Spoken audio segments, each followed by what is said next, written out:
Welcome back to our deep dive. We've been exploring these natural laws for a while now, and it's really pretty amazing, right? We've seen how they affect, like, everything, like how leaves grow and even how traffic moves in a city. It is incredible. These laws, they seem pretty simple, but they have such a big impact and at such different scales, too. Yeah, exactly. But today I want to kind of step back and look at the bigger picture. Like, what does it all mean? What's the takeaway for us? Our source material finishes up with a pretty strong point. It's about understanding these natural laws. Yeah. But it goes beyond that to actually, like, creating a sustainable future. So where should we even start with that? Well, I think the main point is that, it's more than just learning interesting facts, right? It's about understanding that we as humans are part of this whole natural system. We're not separate from it. Okay, so it's not just like appreciating how a beehive works or how cool a snowflake looks. It's about realizing we're playing by the same rules as everything else. Yeah, exactly. And, those rules, they have consequences. We can't just assume that we can grow forever in a system that's limited. We can't keep using up resources without thinking about how it'll affect the environment and the people who come after us. So understanding these laws is like the first step to creating a sustainable future. Absolutely. The source material really hits on this with the term holistic understanding. It's about seeing how everything connects, how our actions as individuals, but also as a society, they like ripple outwards. And they can impact everything from local ecosystems to, the whole global climate. This holistic understanding thing sounds pretty complicated. How do we actually put it into practice? The source material mentioned this idea of moving forward with respect for nature's limits. So what does that actually look like? Well, that's the million-dollar question. It's not, a simple answer. But our source material gives us some interesting places to start. One idea is biomimicry, which is basically learning from how nature designs things. Like, if nature's already solved a problem and done it sustainably, why not just copy that? So we can learn from nature instead of always trying to fight it. Can you give me an example, like a real-world one? Sure. Think about termite mounds. They keep a super steady temperature inside, even when it's really hot or cold outside. Architects and engineers have looked at these mounds to try and design buildings that can control their temperature without needing, all those energy-guzzling heating and cooling systems. That's pretty amazing. So we can take these natural principles and actually use them in the stuff we build. Exactly. And it's more than just copying the shapes we see in nature. It's about understanding the underlying principles, like efficiency and adaptability and resilience, things that nature has been perfecting for billions of years. So what you're saying is, by watching and understanding these natural laws, we can actually find solutions to some of the really tough problems we have today. Exactly. That's basically the main point of our source material. It's like a call to action. It reminds us that we have the knowledge and the smarts to build a more sustainable future.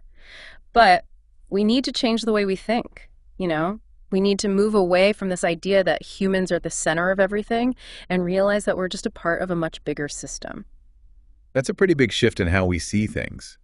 It sounds like we need to stop thinking about conquering nature and start thinking more about, like, working with it. Exactly. Yeah. And working with it starts with, knowing the rules of the game, which is kind of what our deep dive into these natural laws is all about. Once we understand the rules, we can start making smarter choices that benefit, well, everyone, both us and the planet. It's like all this information, all these different pieces we've talked about are finally starting to come together and make sense. Yeah. That's the beauty of this holistic understanding. It lets us see the connections, the patterns, the feedback loops, all the things that control the natural world, and helps us realize we're really a part of all that. So you're saying that understanding natural laws isn't just some academic thing. It's about survival, right? In a lot of ways, yes. We can't ignore these laws forever without facing the consequences. But the good news is we also have the power to choose a different path.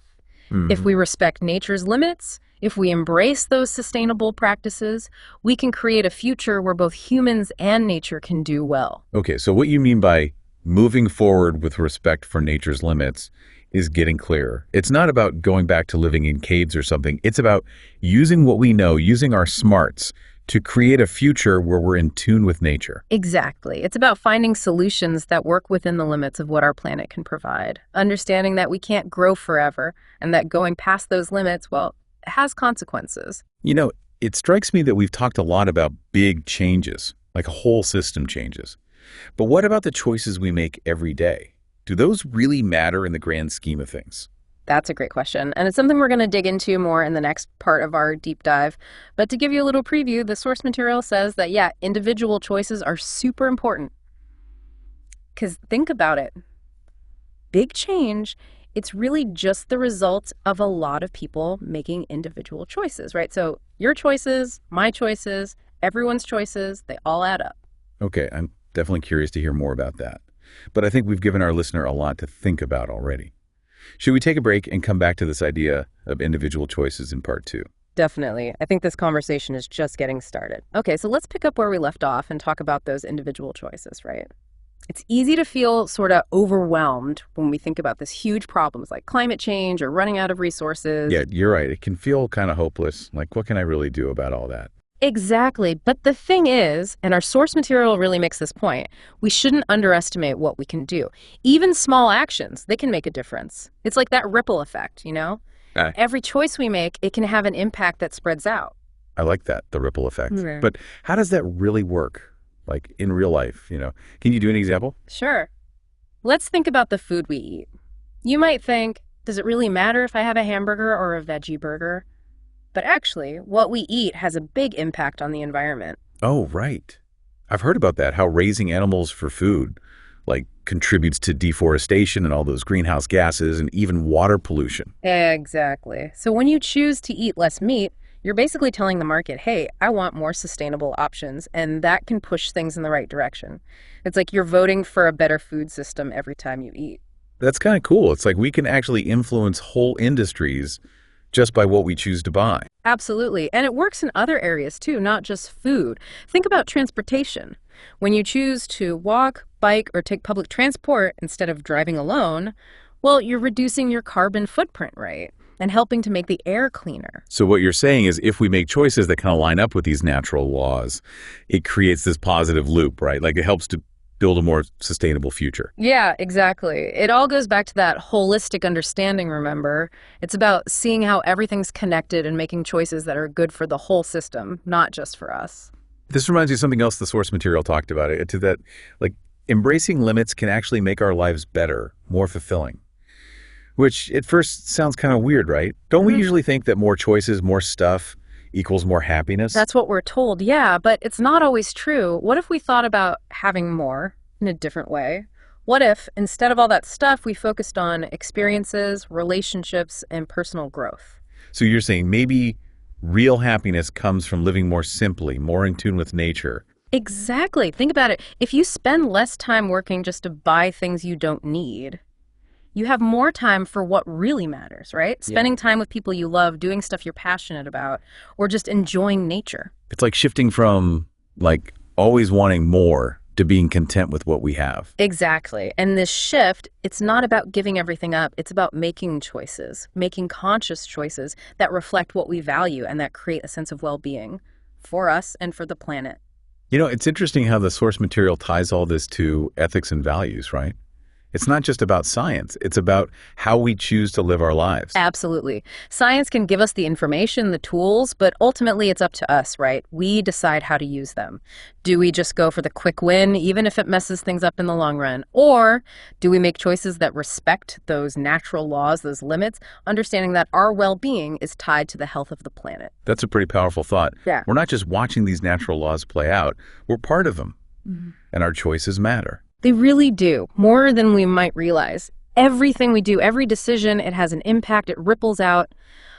Our source material is really calling us to step up, to become more conscious stewards of this amazing web of life. I feel like we've been talking a lot about what individuals can do. Yeah. But are there limits to that? Don't we also need bigger system changes? No, you're absolutely right. And it's something we're going to explore more in the next part of our deep dive. But just to give you a sneak peek, the source material acknowledges that individual actions, well, they're not enough on their own. We also need to push for policies that promote sustainability, to support businesses that do things ethically and responsibly, and to create a culture that values being in harmony with nature. Okay, so it's got to be both, right? Individual action and changes to the systems. Exactly. They work together. When enough people make sustainable choices, it creates this demand for bigger changes. And when we have policies and systems that support sustainability, it makes it easier for individuals to make those good choices. This is starting to sound pretty hopeful. It's not about blaming individuals or feeling like we can't change anything. It's about realizing that we all have a part to play in building a better future. Yeah, exactly. And it's not about being perfect, it's about making progress. Every step we take towards respecting those natural laws, towards accepting those limits, towards making better choices, it all adds up. I don't know about you, but I'm feeling pretty inspired by this part of our deep dive. It's like we're seeing the world in a whole new way.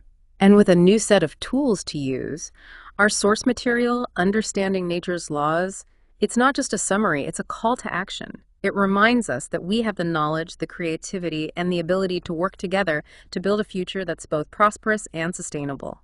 And that's a future worth working for.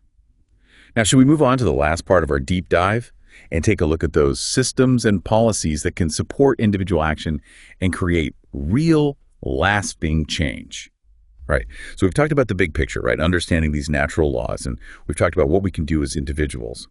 But now let's zoom out even more and talk about, well, systems. You said earlier that individual action, it's not enough on its own. Right, exactly. It's like you can make all the right choices for yourself, but if the systems around you, the way things are set up, if that's pushing you in the wrong direction, it's going to be tough, right? You're kind of fighting an uphill battle. So what kind of systems are we talking about? Like, what needs to change? Well, the source material talks about a few key areas. One of the big ones is, well, our economic system. Right now, it's mostly based on this idea of like endless growth, but we're on a planet with finite resources, right? So we got to shift to something different, something called a circular economy.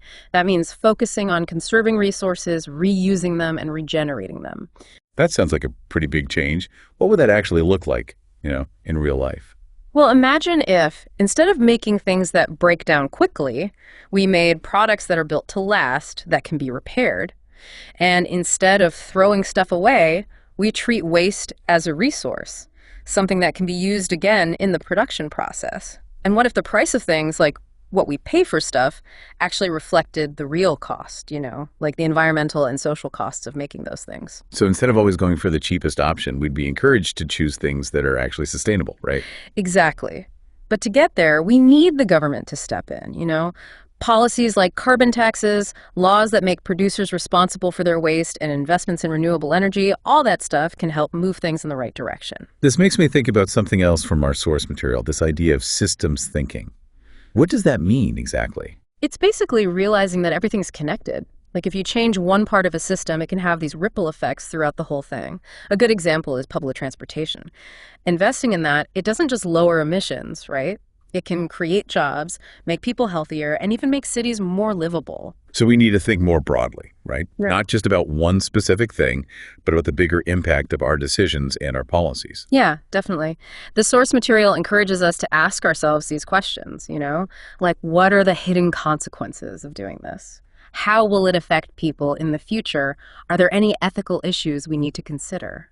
It's like we need to have that same holistic perspective we talked about with individual choices, but on a much larger scale. Exactly. And this shift in thinking, it's not just for governments and big companies. It's about communities working together to find local solutions, individuals speaking up and demanding change, and all of us educating ourselves and each other about living in harmony with those natural laws. So even though the problems seem really big and complicated, there's still hope. We can still do something about it. Absolutely. And the way our source material ends leaves us with this really inspiring idea.